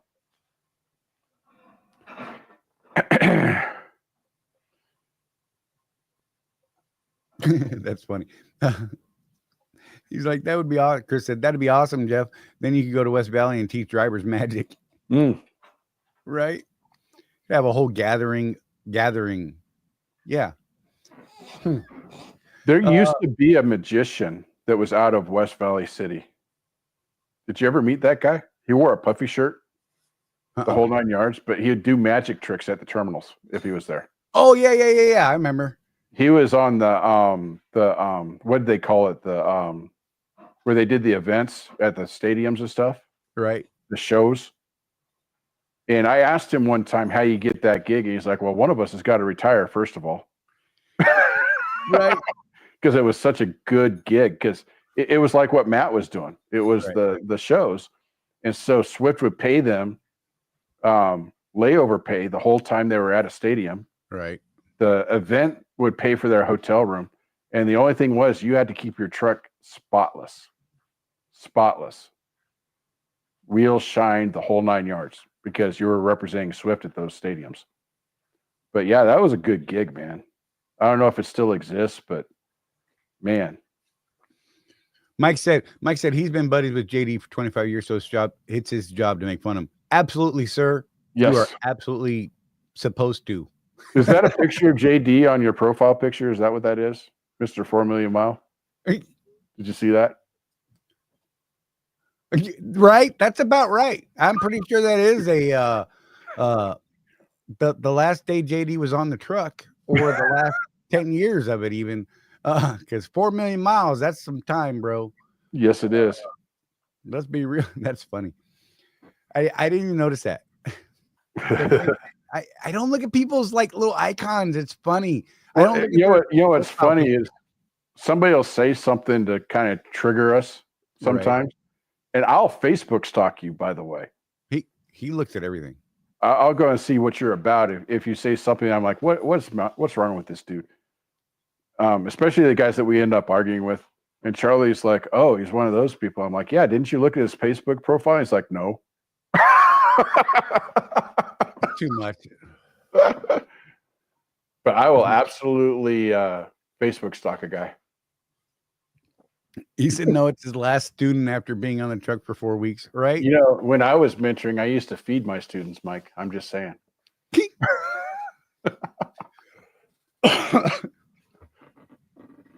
Oh, man. That's one of those things, you know, you have a student on the truck and you know, they don't have any money. Right. So people do it just for the money. Man, if you're a decent person, you're feeding the guy and that eats into your profits. Just be real. Be a mentor because you want to be a mentor. You want to pass something along. You want to teach someone. So, you know, when I started mentoring, right, I think I had, you know, had 1 or 2 guys, you know, that was back when we had 42 days of training time. Right. And I walked into Dana's office, who was, you know, mine and Jeff's driver leader at the time.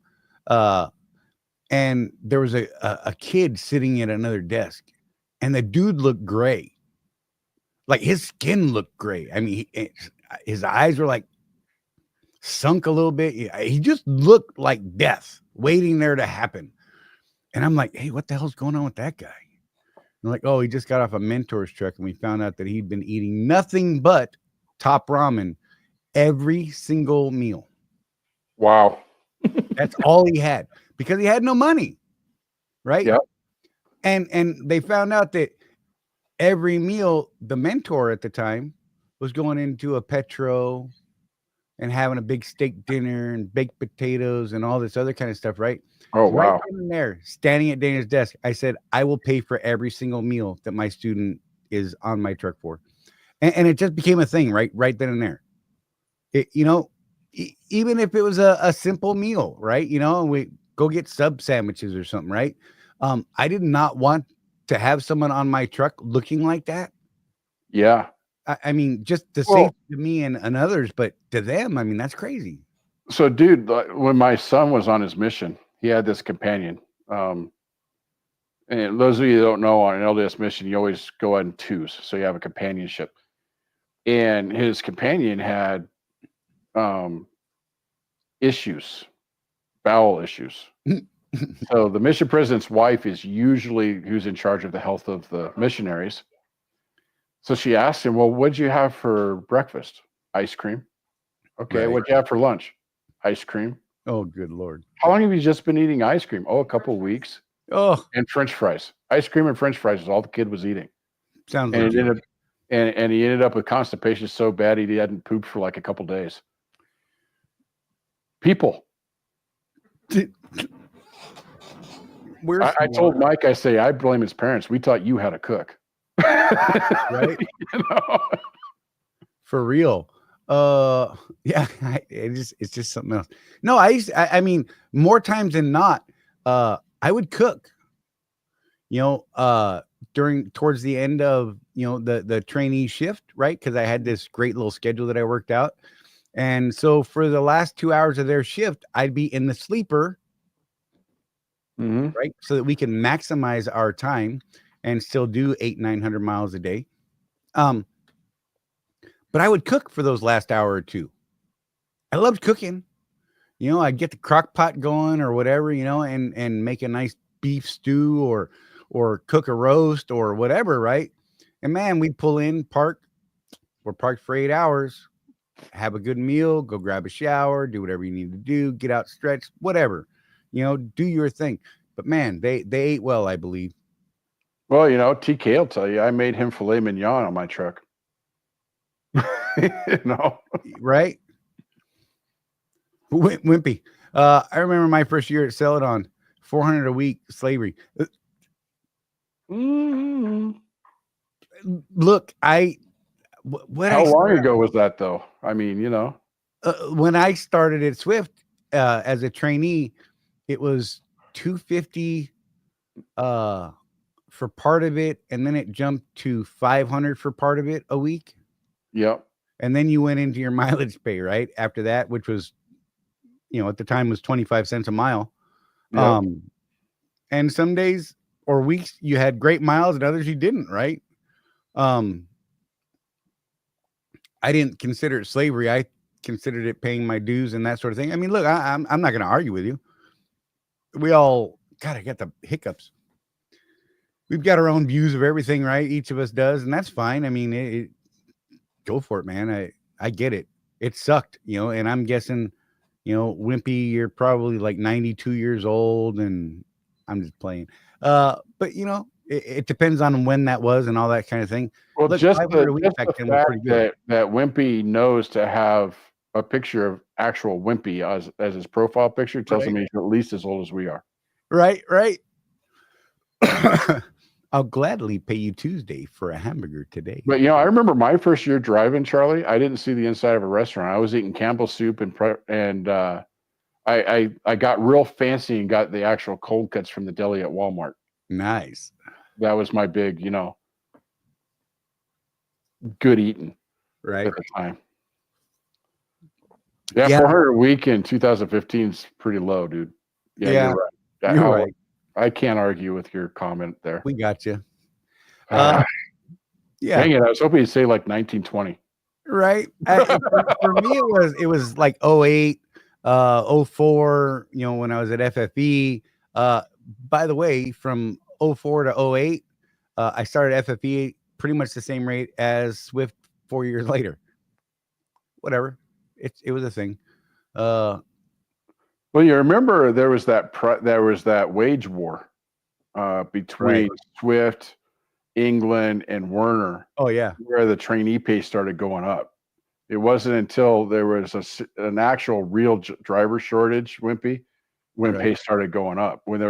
So right now we don't have a driver shortage, so you're not seeing pay go up. But I could see it going up when they hit another actual shortage. Right. So Mike said 28 years ago it was $300 a week for 48 days on the truck, then 23 cents a mile after train. Yep. So from when he went into training and I went into training, it didn't go up by much because I was at 26 cents. Right. Wimpy said old man Celadon was a good dude, hung out with the drivers. Once he died, that was it for Celadon. We see that happen a lot. Yep. You see that happen. Walmart's a great example of that. Mm-hmm. When Sam Walton died, that company did weird things, man, and started hating on truckers. You could stop at any Walmart property, and if you were a truck driver, they let you park there and use the restrooms when of course if the store's open, type of thing, right? But they weren't running you off or booting your tires, that's for sure. Yep. Yeah, it's we saw that with Flying J too, Charlie, when the old man died and the kids took over and they just ran it into the ground until Pilot bought it. Right. There's an old trucker right there, Chris Hamilton. Back during the Depression, he made 0.005 cents a mile. Oh, good. And you were happy to take it. Yeah, and he's like 127, Chris Hamilton, in case anyone doesn't know. Gosh, you should see the guy. In fact, he looks pretty similar to Mike's last student. Just saying. I'm telling lies. Look. Okay, here's funny. I have no idea what Chris Hamilton even looks like. No, if I ran into him in a truck stop or a terminal, I wouldn't know it was him until he said, "Hey, man, I'm Chris." I'm like, I'm dumb. Hey, buddy. And yet I feel like I know the dude, but I have no idea what it looks like. Figure that one out. Again, not the Facebook stalker, not this guy. I have no idea. Yep. Oh, man. I resemble that remark you said. That's just great. Excuse me. Hiccups and the little tickles, man. It's weird. I just can't win today. It's in the back of your throat, like down in here. Stop it.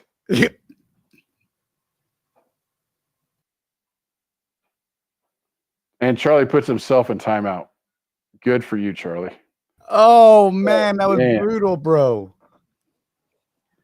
Oh. Mm-hmm. Let me go back over to these. Look, Jim said he didn't recognize. He almost didn't recognize either. It was when he met us. Yeah. So it was funny because Jim and I were sitting. Rosie and I were at a huddle house in Lake City, and Jim was sitting at a table kind of across the aisle from us. He's like, "Hey, man, are you Charlie?" Like, yes, I think maybe. Are you mad? Something along those lines, Lisa, I absolutely have no clue. We've actually talked about you. That's the funny thing. We have talked about you in private. Not going to tell you why. That's just going to be our little secret because that's just fun. Wow.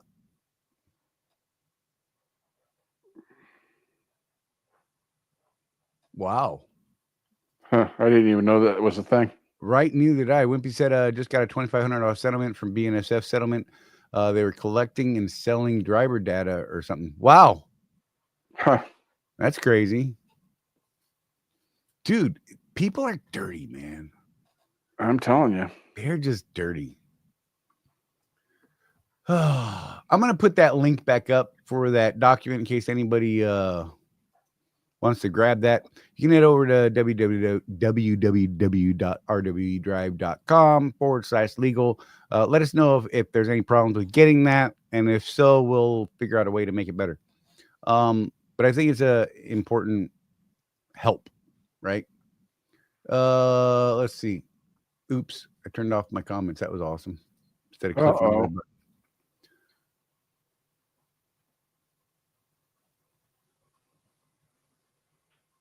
Right? That's like the best kind, Wimpy. He went home and there it was. Car insurance got paid. What a nice surprise. Let's see. Mike said, modern day business school discourages knowing your employees. If you need anything from Milton Friedman, he wrote the Bible on modern business. Or if you read anything from Milton Friedman. I don't know, man. I can see both sides of that. Getting too personally involved could be a problem. It could cloud some of your business judgment. I've been known to sometimes merge those lines a little too deeply. But here is something. I believe that I have people around me that will help me see that and be like, "Hey, bro," right? Um, yeah. So I mean, I can see both sides of that. What are your thoughts, Jeff? So I have to be careful here because I'm getting certified in some of this stuff, Right. and I'm not certified yet. So I have to be careful, but it's a fine line. One of the things that I help people do is get the right butts and the right seats in their businesses. And in order to do that, you have to get to know people, right? I don't think there's anything wrong with being chummy with your employees if you've already made sure that they are in the right seats.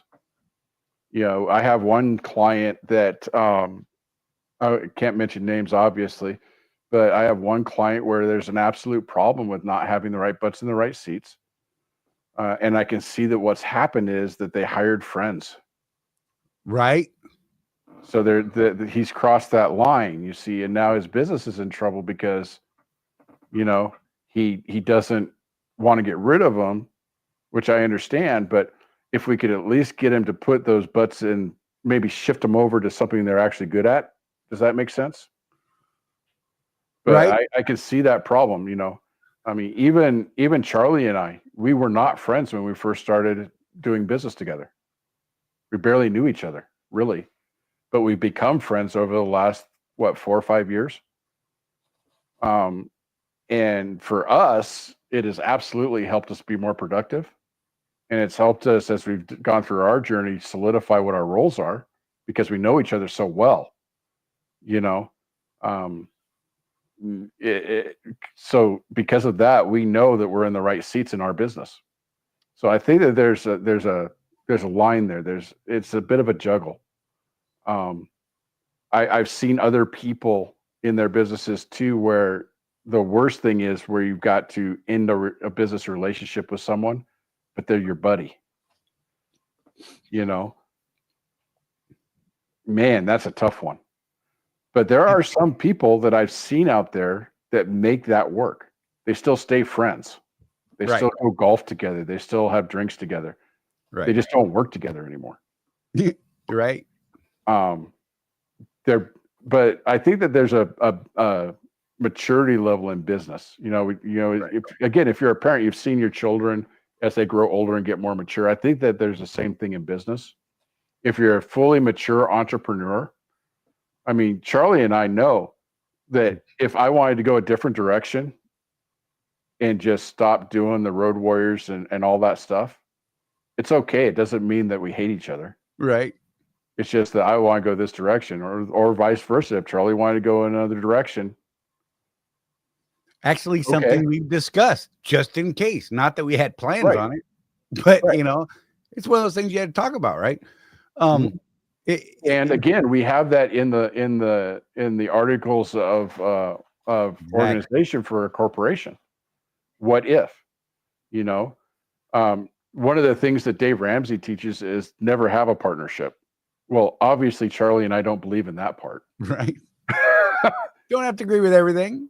But it's a good idea to have contingency plans because here's the worst thing that can happen in that scenario, Charlie. You never talked about it. Right. So all of a sudden, I want to go work with Don Miller.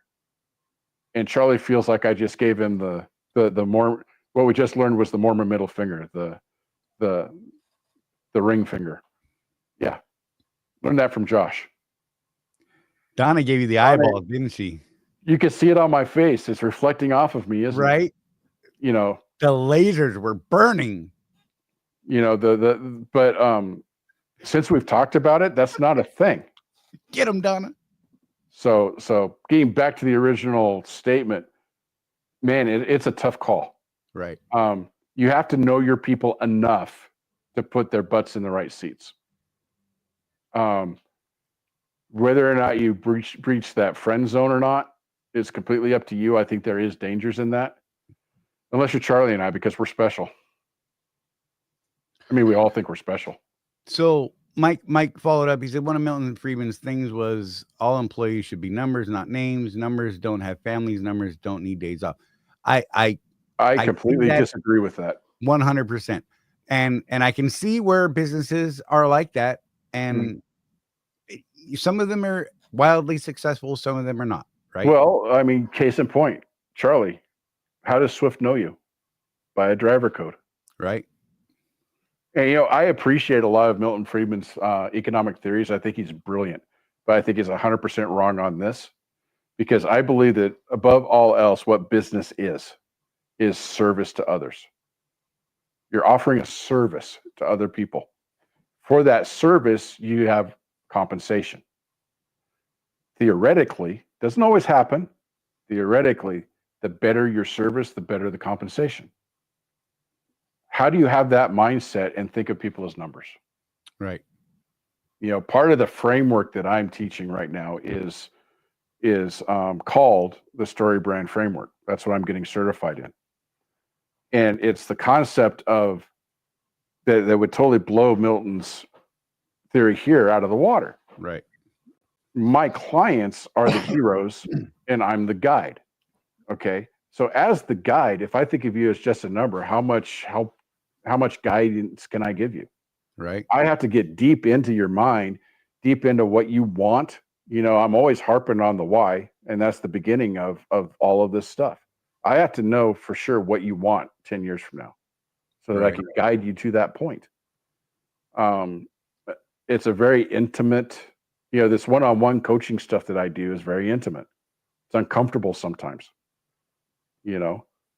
Charlie wouldn't do it with me because he knew it was going to make him cry. He did it on his own and cried anyway. True. So, I can't agree with Friedman on that one at all. Right. I think it takes the humanity out of business. And I think that's why you have greed in this world. I'm going to say it. So, Chris, company drivers literally are a number. Yep. 6-digit code. It's massive. It's a thing. Like Wim said, he's been with his people long enough. He's got a 4-digit code. Current is 6. Feels good to write down those 4 digits when checking out the company vehicle. Yeah. Right. I've met guys like that at Swift, that were like, what was that one guy that was doing the golf cart thing at Phoenix, Jeff? Wasn't he like number 3 or something like that? He was number 2. Okay. Yeah. He was the first driver that Jerry teamed with going between Phoenix and LA. When Jerry was still driving trucks. Fascinating guy. Do not say anything bad about Jerry Moyes in his presence, because that 95,000-year-old guy would kick your butt. Dude, for real. Like he'll run you down. He'll knuckle up. And don't worry the fact that he smoked a cart and a half a day. He would still run you down. While in the golf cart. Absolutely. And yeah, Friedman is more aimed at the corporate level. That was a new name. I wanted to put that back up. Spark Fundamentals and Journeys. A channel I've never seen before, a person I don't know. Nice to see you. Glad you're here. Apparently I went and peeked at the channel Walmart driver. Nice. Building the channel over there on that stuff. So yeah, check that out. Yeah, guys, Walmart is probably one of the highest paying dry van and reefer outfits that you can hook your wagon to. Okay. Can't be an owner operator over there, but they pay really freaking well. But in Spark Fundamentals and Journeys, you can probably confirm this. They do have rules. So for those of us that have a more independent mindset, not a good fit. But I do have former students that went over there, and boy, do they make good money. I can't even shake a stick at the money they make. Alfredo Trejo. Hey, man. So it's not that Swift doesn't allow older trucks like Landstar. They do have their limits. 2017 is the oldest right now. I found that out the other day. Okay. In the past, it seems to change year by year, month to month, whether or not they'll allow in, like me bringing Chewy back, my 07.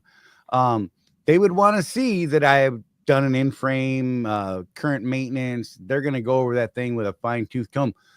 In the past, they had people come in with, much older trucks, and utilized the Swift system, got their motors rebuilt or a new tranny or something like that, never pulled the damn load, and then Just left and never out paid on the for it. debt. Yep. You know, I mean, so I get it. They also So- don't want to hitch a wagon to you that you can't deliver because your truck's so raggedy, right? So I did ask Michelle about my 16, and she seems to think that on an individual basis, they, again, like Charlie's saying, you would have to show maintenance records and they would have to go over the truck with a fine tooth comb. But on a case by case, if you wanted to really push it, you could ask. The worst they could say is no. Right. But since that truck was always at Swift, never ran outside of Swift, so they have all the maintenance records. I know what's wrong with it. Got that fixed, it'd be a solid truck, right? Yeah. There's potential, but keep in mind, I've got relationships at Swift. Right. That is gold. The relationships I've built over 20 years is gold. So if you guys are out there just running freight, you know, I was talking to what's that kid that we like to follow? Donald. What's his last name? You don't remember? Okay. So I was talking to Donald about that quite a while ago, but you know, it's not just about getting the truck and running the freight. You know, I advised him if he ever ends up in Phoenix, take the time, go up to the division building and just say hi. Right. You know, start building those relationships now. He's just starting as an owner operator at Swift. Take the time. You know, Brett's a really busy guy, but if you knock on the door and you look through the window and he's like, I'm busy, just hi, just wanted to say hi. Oh, okay. Talk to the people at Rapid face to face, get to know who they are, Right. What they do. I Actually need to go back down there because there's been a bunch of changes lately. Right. There's some changes that have been made. We need to get to know who the new people are. But yeah, so that's an example of me talking to a brand new owner operator. That's my advice. You know, you'll get freight. That's not an issue. I mean, it's still pretty lean right now. But what's gold is take the time, man. Build the relationships. You know, in your home terminal, do you know your terminal manager on a first name basis? You know, can you just walk into his office and he knows who you are? That's gold. No, We're running out of time, Charlie. Yeah, I know. Look, I just changed the banner at the bottom. I'm getting ready to wrap this up. So with that being said, guys, if you made it this far, man, good on you. Appreciate you guys being here. We do value that you spend time with us every week. You know, we've got a really steady group of people. Hey, if you think this is something that other people should probably pay attention to, share it out. Share it out. Let people know that we're here. You know, word of mouth is the greatest advertising any of us could get, you know, especially doing this thing. Short of having some crazy viral video pop, right? Hopefully, you know, you guys are finding value in this. And, you know, I know we all have different opinions and things like that. But on that, Jeff, what do you got, brother? So Ismail was on earlier. If you're still here, doggies. There they are. They're very jealous of each other. They'll push each other off me to get more attention. It's weird. It's funny. But yeah, you know what I'm going to say. Remember, guys, with no actions, there's no traction. And keep that rubber side down. Right. And like always, look after each other, guys. No one's out here looking after us but us. And like always, we'll catch you here next week. Again, recap our next week's show. We're going to be looking at the trucking retirement plan, how to exit the industry on your terms. So we'll see you next week for that one. And with that, we're going to click buttons and say, peace out, y'all.